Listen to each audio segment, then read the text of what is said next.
Hey guys, this will be video 16 for the how to design build a 1950s era solid body archtop jazz guitar using Stuart McDonald templates and some of our own ideas, of course.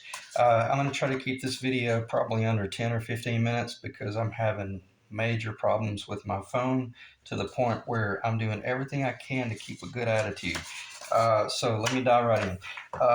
I spent quite a bit of time finishing up this neck to the point where I could really weigh it and assess it and truly make this video, because everything without this knowledge right here, it would be near impossible for me to have guesstimated how much relief work to do if I did do relief work, and also primarily based on the fact um, I don't want to carve this top down unless it's glued on the body.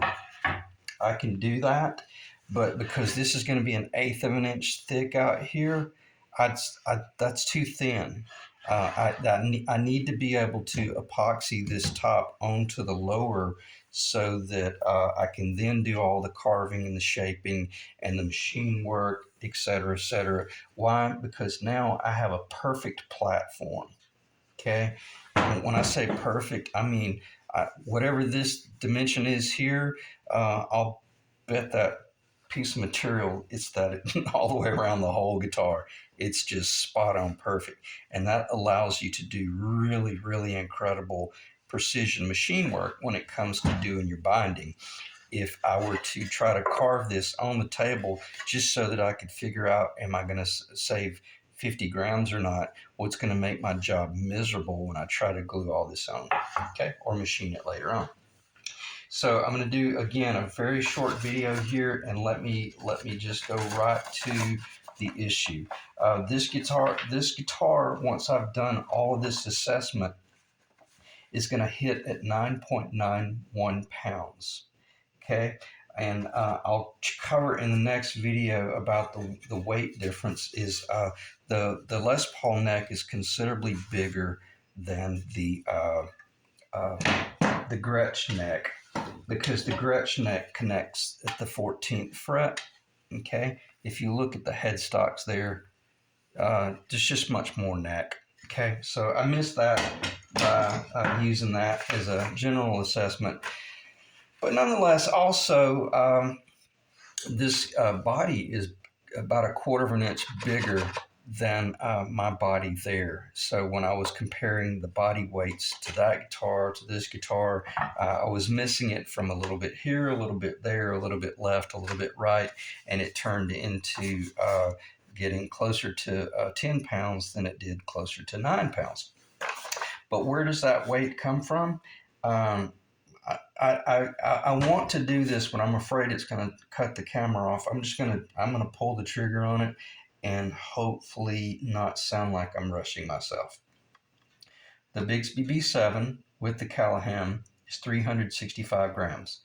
The Bridge Tunematic ABR1, 60 grams. P90 Bridge, 138 grams. That's the Lawler. The Seymour Duncan P90 Staple, 130 grams. The harness, spot on, 190 grams. The plastic, the strap button, all that jazz, 75 grams. Your paint, your nitrocellulose lacquer, once it's dry, 196 grams. Your strings, about 12 grams. The headstock overlay, which is Vulcan fiber, going to be 20 plus grams. That's a subtotal of 1,186 grams, or 2.615 pounds. That's all the bolt-on stuff, the accessories and all that jazz, the finish material. The body lower is 4.7, or it's 2,133 grams, or 4.7 pounds. The cap is estimated at half of the weight I'm holding. What I'm holding would be 850 grams. I'm estimated 425 grams, because once you carve it off to an 1/8 inch thick out here, all the way around, and then you've relieved a considerable amount of that weight. Excuse me. And then, sorry about that. So once you tally those two together, you're looking at 2,558 grams or 5.637 pounds. The neck lower, which is what I meant by I had to take the time to get to this point so that I wasn't guessing at the number I'm about to give you, because the number I'm giving you at 518 grams is exactly what I'm holding. And that's a feather light neck. That's a great, I mean, it feels incredible. I know it's not the finished neck, but even the fact that I took the fretboard, tapered it, that's within 2 grams of the well, no, that is it. That's finished. Other than the fact it doesn't have the binding. So when I hold those two components together, and then I take my frets out that haven't been cut yet, and I estimate that, that's a super light neck. Feels incredible. Okay. So the neck lower is 518 grams. The raw fretboard is 130 grams. The frets and the nut, estimating once the frets are all cut, should be about right at 30 grams. The mother of pearl, which the client sent me, was actually weighed, is 14 grams. And the tuners I estimated at 190 grams, which are the Cluson USA. I don't know what the Grover tuners are. I don't have a set of those, and I couldn't get any real accurate online information about weights. So just keep that in the back of your mind when you're assessing what type of Grover you're talking about, because one of the last guitars I built that had Grovers on it, I had Imperial tuners buttons on there, and they're considerably heavier versus like a Pearl Lloyd. So the solid body weight is 5.637 pounds, but once you route out the tenon and then route out for the two pickups, and you drill the 4 3/8-inch holes, we'll drop that body down to 5.35 pounds. It's 2,427 grams. The complete neck with the tuners, that I had estimated, and frets installed, the nut glued in, and all the epoxy, 1.94 pounds or 882 grams. All the bolt-on items that I had tallied over here is 2.62 pounds or 1,186 grams. That's where I got my 9.91 pounds. Okay, so no guesstimation going on there other than what that cap will weigh once I carve it, 60-80%. If anything, it's probably going to be slightly under 9.91 pounds, but it's not going to mysteriously drop down to 9.3 pounds. Okay, and when I say that to say this, being a machinist, I've balanced, marine engines. I know what I'm doing when I'm just doing general analysis. Although this is not even balance work. This is just a weight analysis. But I didn't guess at anything. I wasn't overly optimistic about anything. In other words, there's no way this guitar is going to weigh under 9.9 pounds if it remains solid. All right, let me check the time.